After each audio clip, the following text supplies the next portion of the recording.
Bitcoin made a massive move today. The miners also kind of made a big move, but also gave a lot of it back too. Some of them not so much. We're going to take a look at those two things. We're also going to look at who has been buying our favorite Bitcoin miners last month. That is all coming up right now on Trade Cave. But before we get going, smash that like button, subscribe if you've been with us a while and haven't done so yet. Check out the Trade Cave store, link in the description, as well as the channel bio. Let's get right into who's been buying Bitcoin miners this month. All right, CleanSpark. We're going to start with CleanSpark. Let's go to the company profile on Webull here, and then we scroll down. You can see that 45% of the ownership of this company is institutions. Let's see what they've been doing this month. We can see that beta shares increased by 1.92%. That's going to be a common theme here, that 1.92% from beta shares here for pretty much all the miners. I did look at this earlier. BlackRock is up 6% for the BlackRock Fund Advisors. State Street also increased by 0.95%. That's more of a portfolio rebalance than anything if I've ever seen one. Then we've got Irish Life up 7% on CleanSpark in August. BlackRock UK up 13.69%. They were the big buyers of CleanSpark last month when it was at those lows. It was actually a pretty good time to accumulate, so I'm not surprised to see them all here. USAA Asset Management also increased it by 2.81%. And then we had one seller here, Main Management, decreased by 0.51%. That's also a portfolio rebalance right there. All right, let's move on to Bit Digital. All right, Bit Digital company profile, 46% ownership by institutions. Let's look at those institutions. Beta shares 1.92%, BlackRock UK 20%, BlackRock Original Flavor 4.88%, Franklin 0%, Asenagon 33%. That's also going to be a common theme we see here is Asenagon giving a 33% allocation increase to various different miners. Irish Life 14%, Carne Global 1%, and that is it. Oh, actually, that was last month. They weren't this month, so it stops at Irish Life for Bit Digital. But we can see that BlackRock is on the buying spree again with Bitcoin miners. You also see beta shares adding a little bit here. They're DCAing occasionally. We'll see Asenagon doing a pretty sizable buy on these guys here as we go forward. Let's take a look at Bitfarms. All right, we go down to the profile. They have 23% institutional ownership, so about half what CleanSpark and Bit Digital get. Let's take a look here. Let's scroll down. And in August, we got exchange traded lowered by 4%. So that's not super significant, but like not super insignificant either. Beta shares back with 1.92% once again. BlackRock Original Flavor, 6.99%. You'll see that BlackRock has been increasing in their general fund on pretty much all these Bitcoin miners, anywhere between 5 to 7%, not really going over 6.99% on any of those funds for the main BlackRock Fund Advisors account. Irish Life actually lowered this one by 3%. BlackRock Advisors UK, 15% increase in Bitfarms ownership, and that is it for August. Aside from Global X, they increased by 0.87%. Not much to write home about there. Let's move on to Mara. All right, let's see who's been buying Mara last month in August. They have 58% institutional ownership, so you can see that the institutions are fairly invested in Mara itself. Let's take a look at the institutions here for the last month. Beta shares 1.92% again. BlackRock Fund Advisors 5.56%. That's staying in line with that 5 to 6.99%. State Street makes an appearance here with a 0.95% increase. Again, that is a portfolio rebalance right there. 0% for these other two. Irish Life 71% in August. Irish Life believes in Mara. I tell you something. They increased their position. They nearly doubled down their position for Mara in August. That's pretty bold, I would say. Global X 0.89%, another portfolio rebalance there. Strive Asset Management, don't know who they are, 1% increased. Coran Financial Partners 100%, so they are taking a new position. That's a brand new position there. And Vantage Consulting decreased their position by 18%. But we are continuing to see that trend of BlackRock buying in for their main fund between 5 and 6.99%, and for the BlackRock, did BlackRock UK not make an appearance on this one? They did not. Interesting. No BlackRock UK for Mara, unfortunately. Interesting. That's the first one without that one. Let's go take a look at RIOT. RIOT, let's see if they got any love here. They got 47% institutional ownership. Let's see what's going on with RIOT here. 1.2% for beta shares. It's tried and true beta shares, 1.92%. BlackRock regular 5.62% up, in line. State Street another 0.75%. That's a portfolio rebalance there again. BlackRock UK advisors making their appearance once more with 11.57%. They are seeing something in RIOT that they are not seeing in Mara, apparently, over there at the UK branch of BlackRock. Senegon also another 33%, just like with the others that we've seen Senegon on here. Irish Life 6%, so they don't believe in RIOT as much as they believe in Mara. Interesting. Global X 0.88%, Strive Asset Management 1.14%, Horizon Kinetics 4% increase, and that is it. Only buys for RIOT, no sells in August. That's pretty interesting, actually, considering how bad RIOT's been performing, but maybe that's got them excited. I'm not sure. Let's take a look down here. IREN is the next one. Let's take a look at IREN. They've got 51% institutional ownership. That's pretty high. That's almost up there with Mara in terms of institutional ownership. Let's go take a look at what happened in there this month. Beta shares back again with a 1.92% increase in their bag of IREN. BlackRock Fund Advisors doing that max cap at that 6.99% increase in their portfolio for IREN last month. Let's see, Irish Life actually didn't like IREN. They decreased their position by 28% in August. BlackRock UK, 20%. That was also kind of on the upper end of what BlackRock UK has been investing in any of the Bitcoin miners last month. They were up at 20%. That's quite interesting to see there, that BlackRock putting like that full amount to work that they've been putting to, the full amount in terms of what they put last month to any of the miners was like 6.99 and slightly over 20%. So that's something to keep in mind with which ones they've been doing that with, and IREN is one of them. And that is going to be it for IREN for August. Let's take a look at CIFR for August. What's going on in CIFR? They have 31% ownership by institutions for CIFR. And what happened in August with them? 7% for BlackRock Fund Advisors. That's actually the largest amount that we've seen. And 29% from BlackRock UK. Those are the two largest allocations coming from BlackRock are going into CIFR this month. That's actually very interesting, considering some of the things that have been swirling around about CIFR. What do they know that we don't? Also, ProShares making their one and only appearance so far with a 33% increase in their stake in CIFR. CIFR is getting the interest the last month here. That makes me feel like maybe I should be looking at CIFR a little more. ProShares also not ProShares, Senegon 33% here as well, like with a few of the others. Irish Life making an appearance once again with 3.81% this time instead of a larger amount like they have with some of the others. And then Beta shares once again 1.92% that they are putting into CIFR here last month. All right, CIFR actually got quite a lot of interest there. So let's go ahead and look at CORZ now. What's going on with CORZ in terms of institutional ownership? Scroll that down. All right. Company profile, they have 60% institutional ownership in CORZ. So the institutions really like CORZ. So let's take a look here. We had I don't know what Vident is, but they increased by 8%. Beta shares increased by 1.92%. You could have guessed that. Senegon 33%, like many of the others that it went into. BlackRock Fund Advisors increased by 6.99%. BlackRock UK a whole 43% investment increase in CORZ. They are believing in the performance of CORZ, and I tell you what, that chart does make you want to believe in CORZ. Now, of course, none of this is financial advice or a suggestion to buy, sell, or hold any asset whatsoever, simply for informational and entertainment purposes here at the Trade Cave. Irish Life took their first position in CORZ last month with 19,000 shares. And let's see, main management decreased by 0.51%. And Barrel Capital, I don't know who they are, but they also doubled down on their CORZ, adding 96.26% to their portfolio for CORZ. All right, we've got one more I want to look at here. We're going to look at WULF profile. How many institutions own 45% of WULF?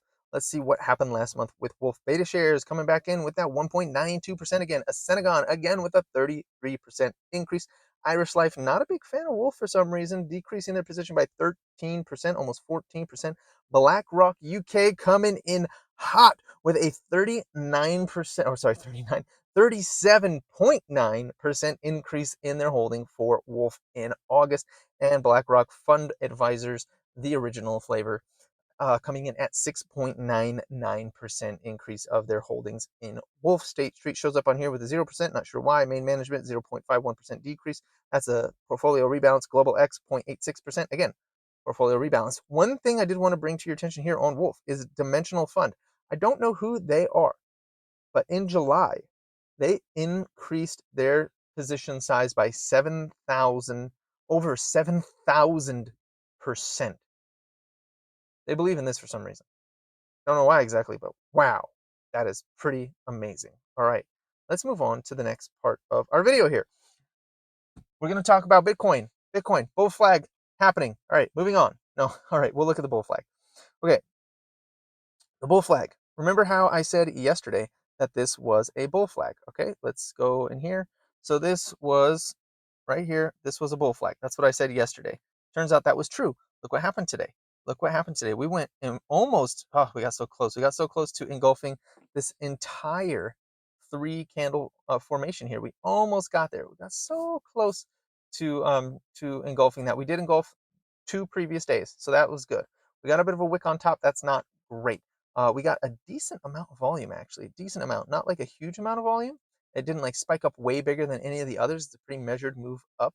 But if we get tomorrow a candle that opens up above $60,000, we are above $60,000 right now, by the way.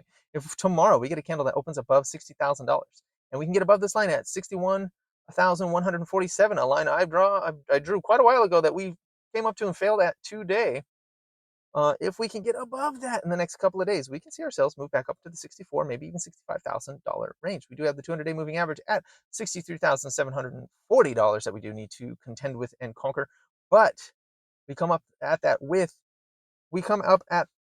momentum. I don't see that being particularly challenging, especially since we're coming out of an inverse head and shoulders here. If, oh man, if we had closed above 60,569, I've been like, inverse head and shoulders confirmed, let's roll.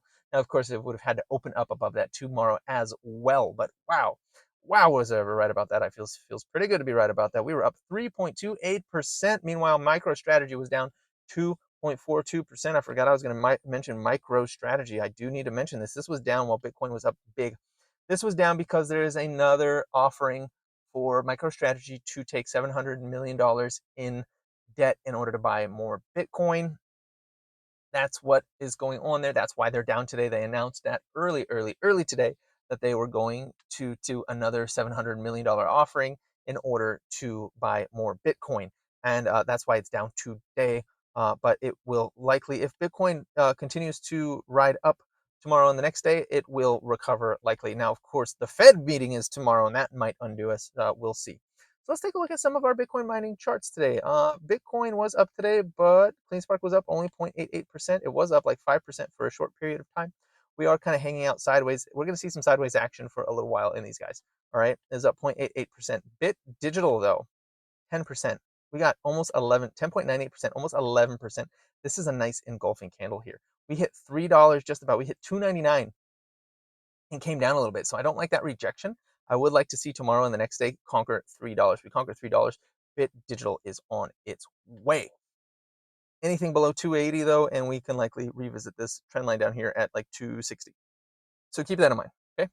Bit Farms up 3% today. We are on the bottom end of this ascending channel. We're having trouble getting over this 21 EMA here. That's what that blue one is. The blue one is the 21 EMA. Should probably turn off the dotted. There's so many dots and things on this chart. Let me just, let's get rid of that. Okay. And then we got, once we get over the 21, we're looking at the 200-day moving average up at $2.50 to get ahead of. We are in a bit of a downtrend, but I like that we got a higher low here. Now we need to use this flag and try to get us a higher high. We need to get above 246 in order to make this look like a double bottom. Let me draw that out for you real quick. We got a bottom here, and then we came up, and then we got another bottom right here. And if we come up above that 245, 246, and we start closing candles above that, we have room all the way back up to about $3 on Bit Farms. So that's going to be pretty exciting when we do eventually get there. Let me make that. And we do need to get above also this, before we can get to the neckline for that double bottom, we do need to get above this yellow trend line that's trending down right here. That is going to be a necessity. Let me go ahead and turn this off right now because I don't really need that at the moment. Yeah, once we get above that yellow line, well, that will also get us out of this descending channel right here, and that will move us up on the chart here for Bit Farms. Let's take a look at Mara. Mara did nothing today. It came out absolutely flat on the days, up 0, down 0.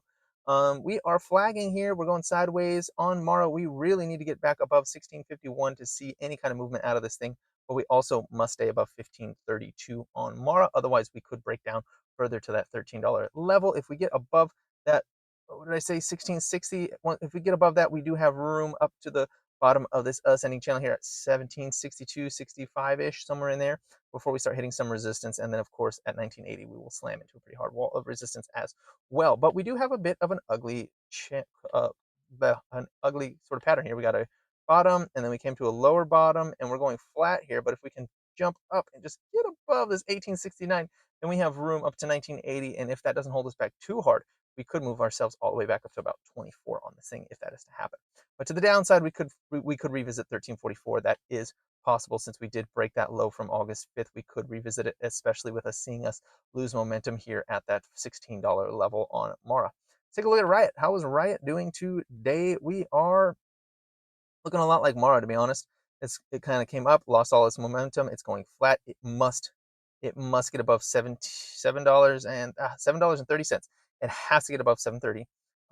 We got, let me see this candle right here. Yeah, this is a candle with a decent amount of selling volume. There's a lot above it, but it needs to get above this candle here, which would close it above like 745-ish, somewhere around there. Let me redraw that actually. Yeah, right about there, 747-ish.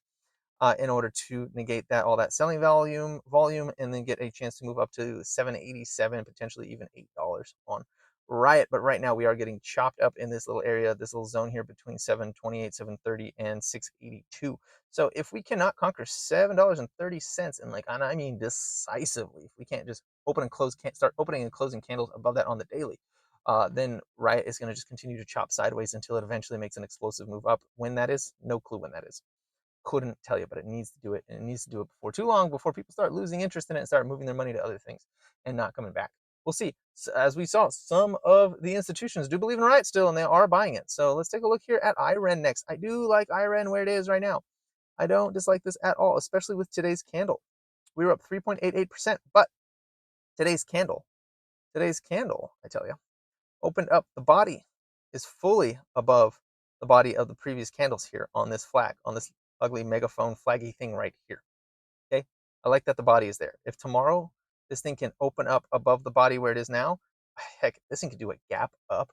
I'd be talking gap up and go sort of situation. See this thing go up and outside of this white trend line here. If we can get above that dotted trend line, man, we have room all the way up to like 874. If we can conquer 874, we are opened up back up into the $10, $11 range, and that's going to come off of this sort of double bottom, just like I was talking about with many of the other ones today. We have a bottom here, then we came up, and then we came down, made another bottom. If we can get up above this green line right here, we have room all the way to move up into this area up here, maybe even touching $11 once that happens. So I am watching that close.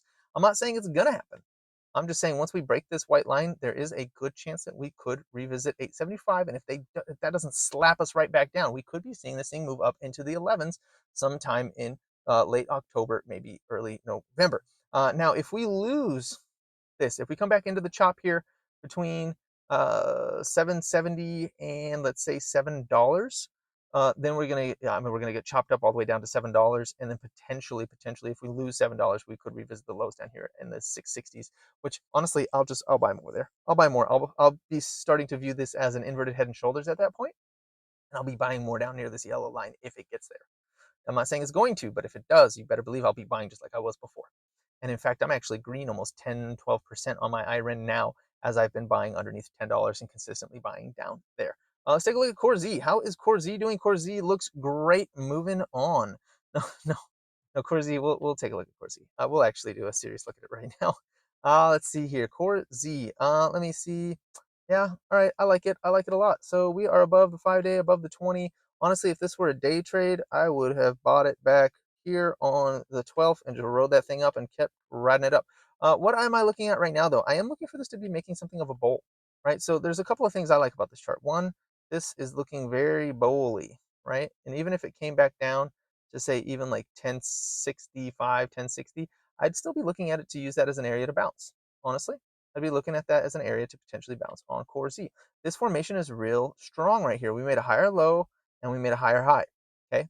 All we need to do now is make another higher low and another higher, and we are on our way back to the highest point that CORZ's been to, at least on the newest chart for it, over here at 1225-ish. And once we get above that, man, the sky's the limit. This thing could just keep on charging. And I'm telling you that the institutions seem to think so as well with Core Z. So that's very interesting. I do like this chart. I do think Core Z is very strong. I regret a little bit not being in it, but it doesn't fit within my particular rules, so I did not buy it, and that's okay. I just have to deal with the fact that sometimes I'm not going to catch them all. All right, Wolf. Wolf, I do like Wolf as well. I like how it's building up um it's building a base right here in between like this 439 and 365 area. It's building a base and it's building it kind of upward. Now, the only thing that's a little bit concerning is if it breaks this red trend line here, we would revisit 330 like really, really fast.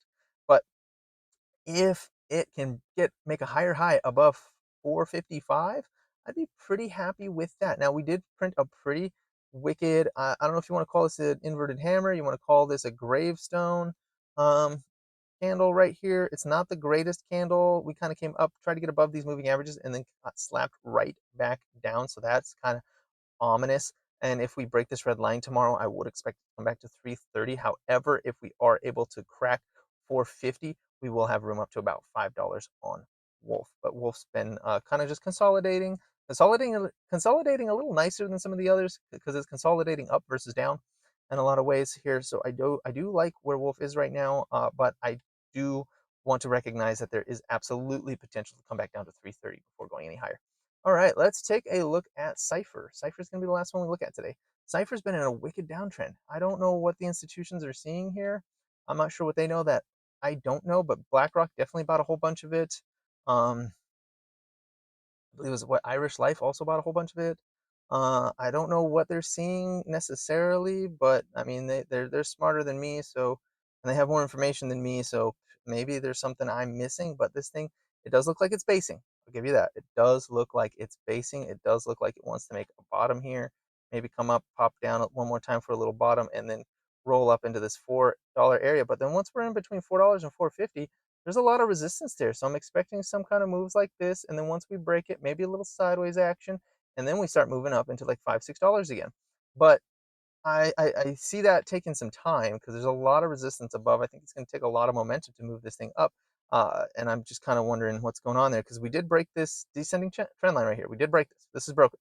We did start to form another bottom down here. But once we get to this area here between 4 and 450, there's a lot of resistance there. And honestly, even above 450, there's a lot of resistance all the way up to $5 on CIFR. So I'm not exactly sure what to make of that, but it has been beaten down dramatically for quite a while now. It might be time for CIFR to wake up. I don't know. The institutions are buying it. Perhaps they know something I don't. Anyways, that's all I've got for you today. Please like, comment, subscribe, share this video. Check out the Trade Cave store. Link in the description as well as the channel bio, and have a profitable day.